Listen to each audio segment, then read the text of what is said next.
replicate successful models. They also content make about make So, it with see other the partners topic. with the more. same. Welcome back to the second part of episode 14 on whether the market systems development approach works in practice and what it takes to shift to a systemic approach. With me are Nabanita Sen Bekkers and Mike Albu.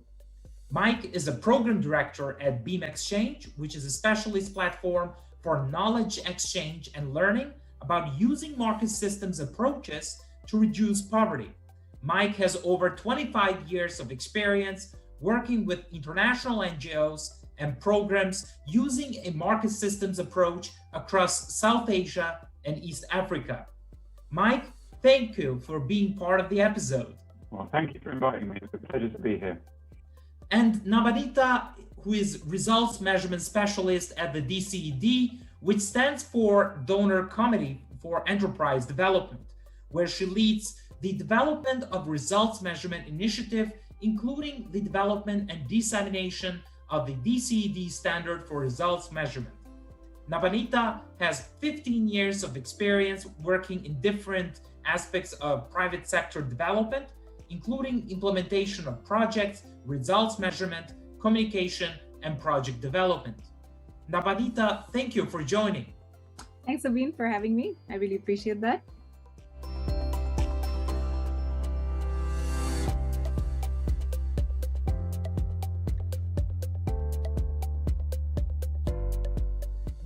We have three questions from Jelena Antic, who is the MRM specialist and advisor at the German NGO HELP.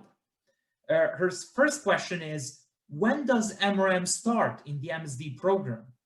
I think that's actually a good question. Now, the way I see MRM is that it's essentially a management tool.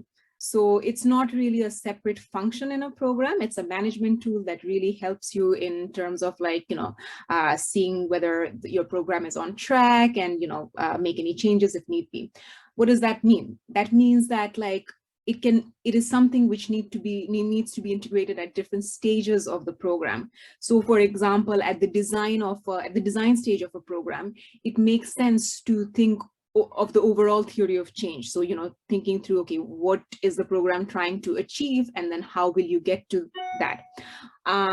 During the implementation phase, when you're thinking of the strategies that you're going to do, or, when you're designing specific interventions, you use, again, MRM tools such as results chains and indicators to think through the specific details of interventions, what you will do, what sort of outputs and outcome and impact level change it will lead to, what can you measure. Then while you're doing intervention implementation, you again use MRM to track results so that you can see whether you are you're achieving what you had initially aimed to, and if not, you take corrective measure. That's the entire aspect of adaptive management. So this is why I really refer to MRM as a management tool. It's not a separate function that can be, put in a different stage of a program. It really needs to be integrated, I feel, at all the, in an overall program cycle. I hope that answers your question. What is the unique strength of the MSD approach, and what would be its main weakness? So the strengths of the market systems development approach are to do what it seeks to address. When we look at problems in economies and markets, the market systems approach isn't trying to address the surface problems. It's trying to get underneath those surface problems and look at underlying causes of dysfunction. And the reason that's important is it means that the changes we achieve through the approach are lasting, they're sustainable, and that's kind of crucial. But the other side of the coin is, because we're working with businesses in their markets, we're working alongside them, and we're working with them on the basis of the incentives and the capabilities that they already bring to the economy. And that means that the interventions that we do with those partners are more likely, assuming those interventions succeed, and remember, not all interventions work, but when they do work, it means, because they're built on the incentives and the capabilities of businesses in that market, they're much more likely to be copied and replicated to be reinvested in by those businesses or by other businesses. And so we achieve in that way, and this is the whole point, we achieve scale in the impact. And we achieve not just sustained change, but a growing and building change that takes over the course of a few years, affects, we hope, hundreds of thousands or millions of people. And that's really the main driver for it. In terms of weaknesses, let's think about it in terms of the characteristics. There are some key characteristics. I mean, one is that this kind of process of working with local partners on the basis of their incentives and their capabilities takes time. And the real impact on a large scale will usually take several years, because obviously it depends on the natural growth of businesses or the natural entry of other businesses into that activity. So it takes time. And that may not always be what donors would like, but it's a kind of weakness in a sense. The second thing is that because we're working with businesses in a market, it's uncertain. We don't know what will happen. We don't know which interventions will succeed and which will not succeed. We're like a business ourselves, where we have to be entrepreneurial, we have to take risks. And that uncertainty, because we're taking risks, is difficult for some stakeholders in development. You know, they like to know for sure that the money being spent will achieve certain outputs. We can't always guarantee that, but so that uncertainty that means we have to rely on a good analysis of the situation. It means we have to rely on on selecting the right partners, and to a certain extent we have to rely on luck. And it means that we really need, and again, I don't know if this is a real weakness, but it's a characteristic of the approach, is that the teams that implement it, they need a certain degree of skill and insight to achieve the method. It's not something that you can just, any old organization can do. You know, it takes time, it takes the right people to develop the skills and the capabilities to implement this approach. So if you like, that's a kind of weakness, because it's not something you can just kind of start just because you've allocated a budget to it. If you're an organization who wants to use the approach, it takes a bit of time to build up the capacity and the momentum. And Yelena's third question is, in your opinion, what are the top 3 capabilities of the project team critical for the success of the MSD project? Sure. Well, I mean, this is a really useful and important question. In fact, it's such a useful question that on the Beam Exchange website, you'll find a whole section called the MSD Competencies Framework, where we break it all down into, I think, 15 different capabilities. So I won't try and explain all of them in one go, but let me just sort of pick on 3 things. First of all, you need a strong analysis and a sense of a kind of strategic insight into what's going on in the local economy, in the market, and that capability to read the local economy, to understand the trends, the economic trends, and also the market trends. This is a set of skills that the team really needs to have. It needs to be able to understand business. The second set of capabilities relate to how you actually manage the intervention processes, and that is where this idea of adaptive management comes in. I mean, unlike perhaps a lot of maybe a bureaucratic institution like a government, we have to work more like a business. In other words, we have to be able to understand and learn very quickly about what's going well and what's not going well in our programs. And we have to be able to pivot and change direction when we see things are not working. We have to be able to switch our priorities quickly.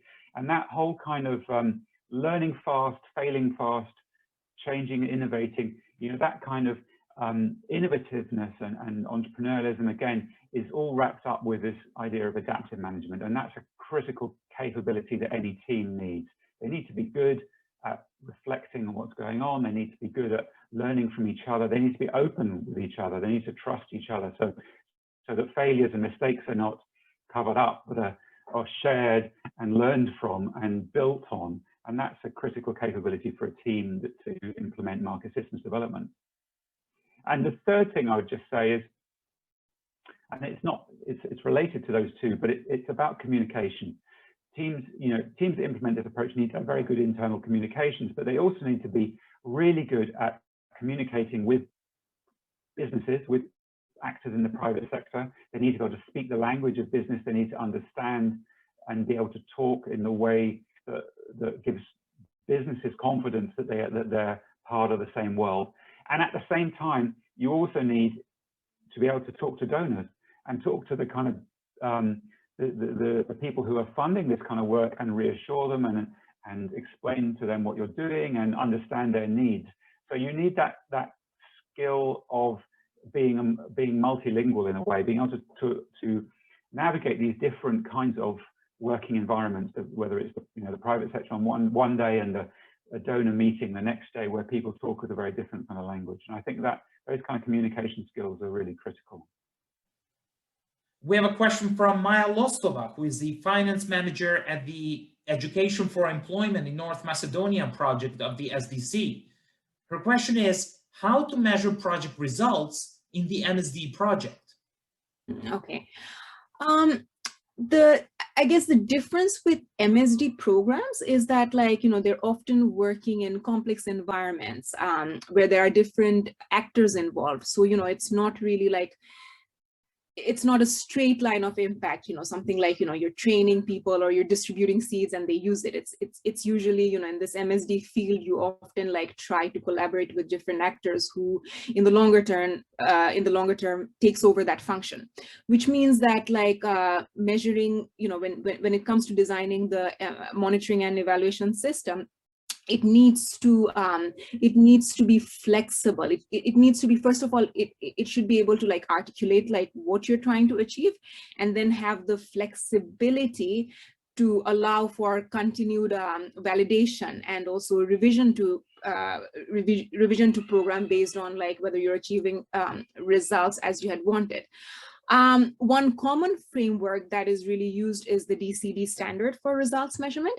Now, this is a 7-part framework which essentially outlines 7 different elements of best practices in results measurement that a program should incorporate in order to measure results in a credible manner.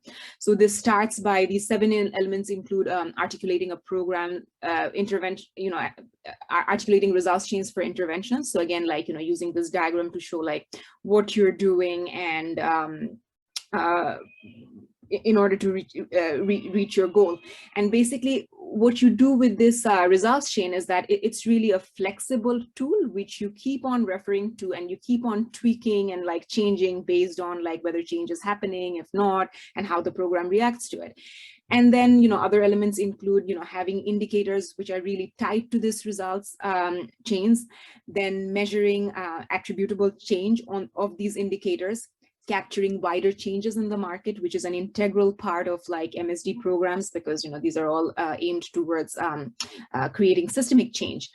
It asks for like tracking costs and results in a clear manner so that it can be traced back again by evaluators or by any or by anybody who's interested in like seeing how results are generated, and reporting that in a clear and honest way. So again, like saying, okay, this sort of sampling has been used to do this research, and this is this is the scope of this research. And finally, to actually use that system to manage the program, which is really the essential function of a program's results measurement system. Now, I refer to this framework because this is already a framework which is in use. It is used by around 150 projects in over 50 countries.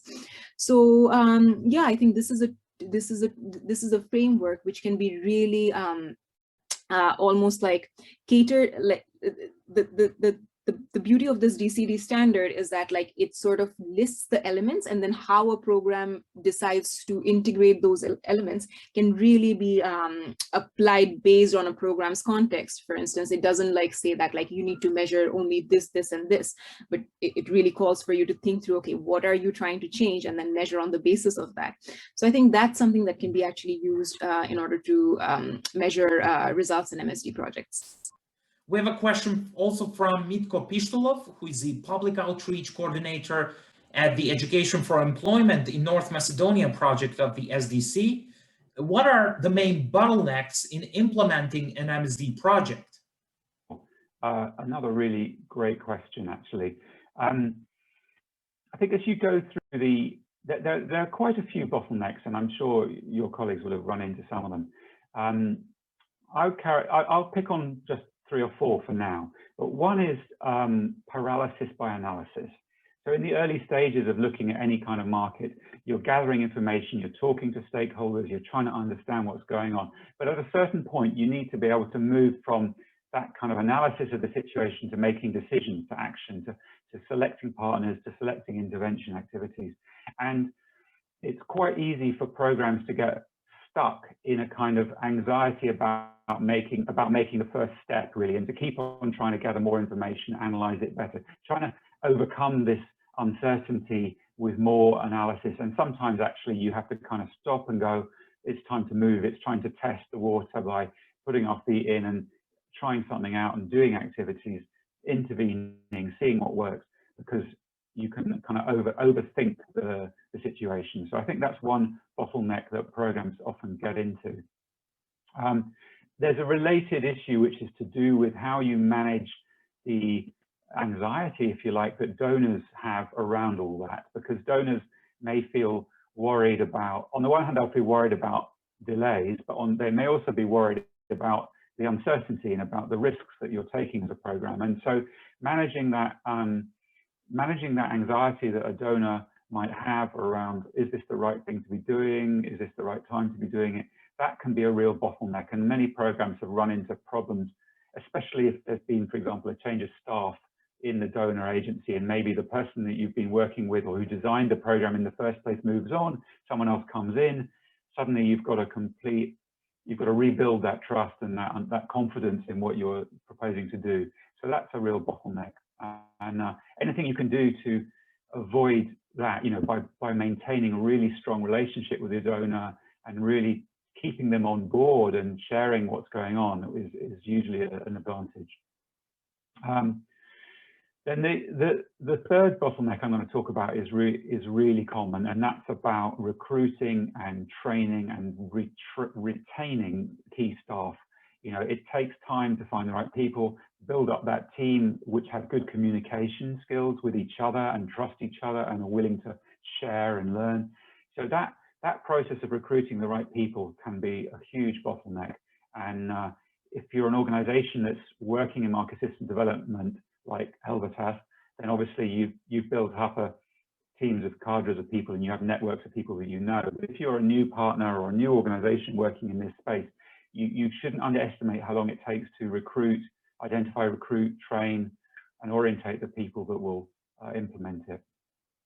And then, I mean, the other bottleneck that you can't really do anything about is that things happen. You know, markets change, shocks happen, trends change, events. You know, there's always, we're working in an uncertain environment that's constantly dynamic. That's the nature of business. So you have to be prepared for the idea that you know, your plans may need to change, and if that's going to cause you a lot of problems, it's going to be a bottleneck. So you need to be flexible and able to adapt, and that's critical to this whole approach.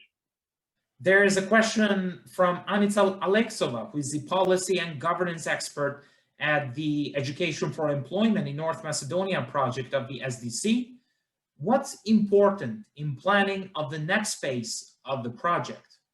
That's also a good question, and I think there's a lot of I think a lot can be said on that. But just from my perspective, because I come with a lot of experience in results measurement, I think when designing the next phase of a project, it's first of all very important to have a good, clear picture of what has worked and what has not worked specifically in the current phase, and the reasons of that. So if there are successes, why did that happen? Is it because of a particular way of working? Is it a particular region in which, things have worked? Are there specific kinds of partners who've been more responsive as opposed to others? So it's very important, I think, to have a clear understanding of what has worked and what hasn't worked. This is also important because I think often during the initial phase of the projects, you trial a lot of things, and some things work and some things don't work. And in the next phase, you often like think about like going in deeper or achieving more scale, or more like, creating more like sustainable actors who can sustain like the changes that you have already created.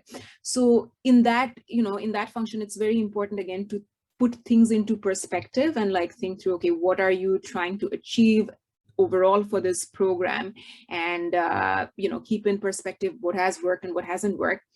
And the other thing I think like which is quite important is that when you're designing, when you're planning for the next phase, if you have the budget also to do that, then it's also essential to do any sort of scoping work. For instance, if you think like a particular sector is more interesting to expand to, then like doing any sort of like research, it could be like even secondary research and literature review to understand like, what is the potential of it, because you can use all of that to think through like also the how much resources need to be deployed, and what sort of changes you'll create.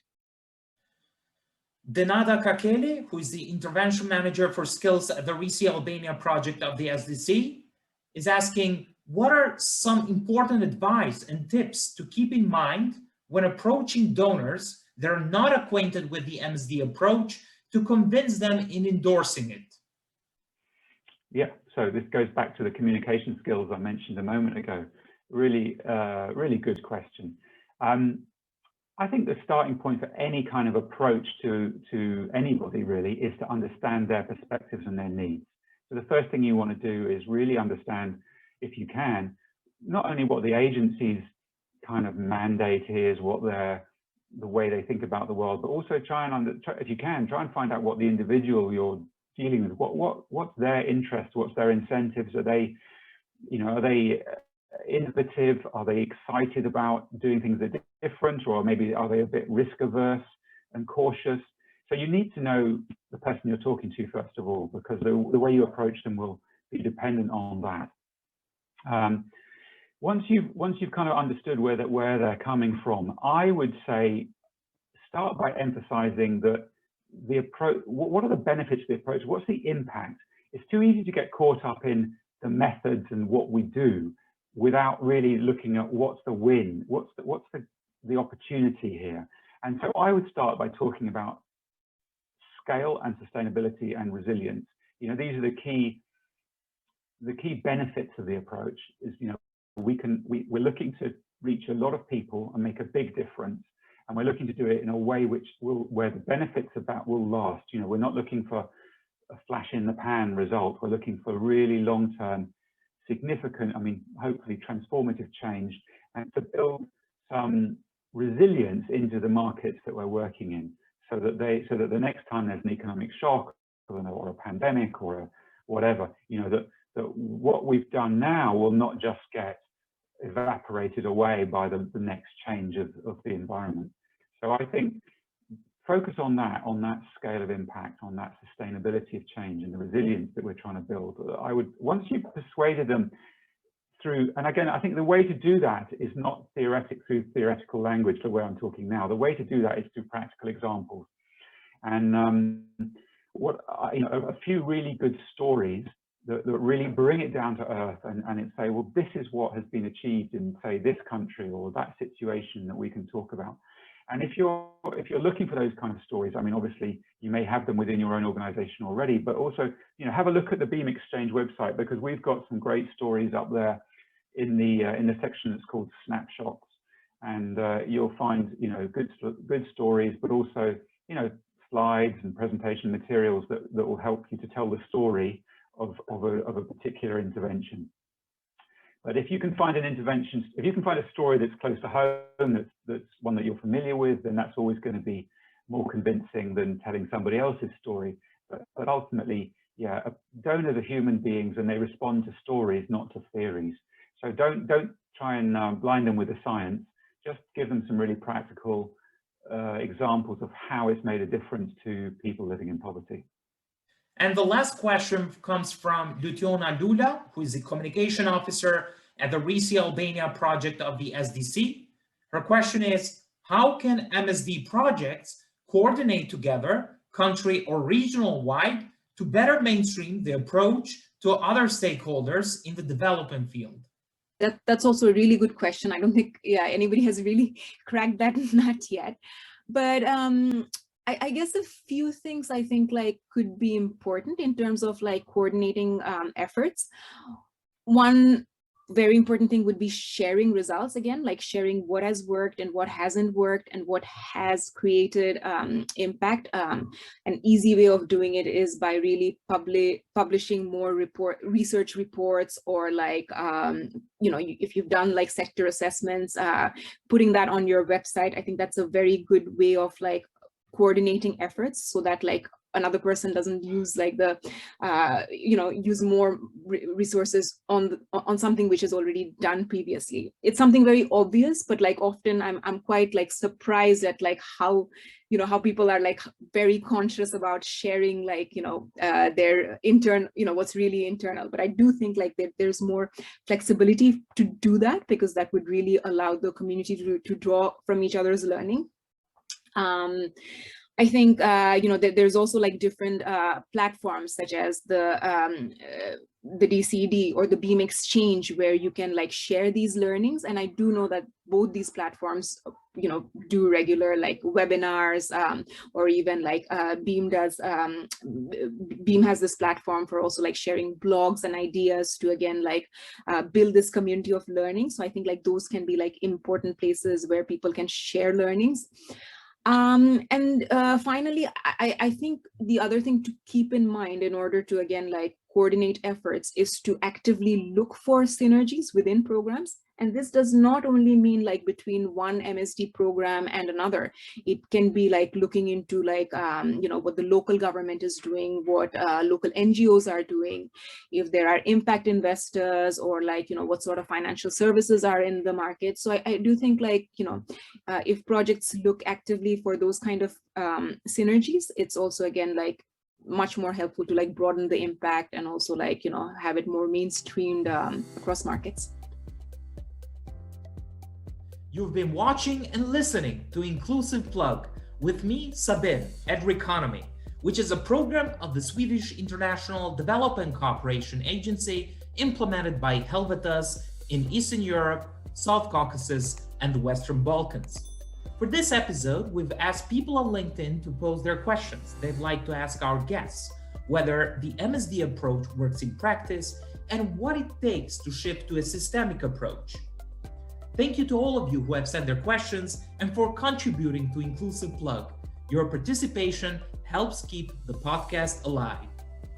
Don't forget to let us know whether you agree or disagree with the ideas expressed by our guests. Also, if you haven't watched or listened to the first part of this episode, please do so. Thank you for tuning in, and see you soon.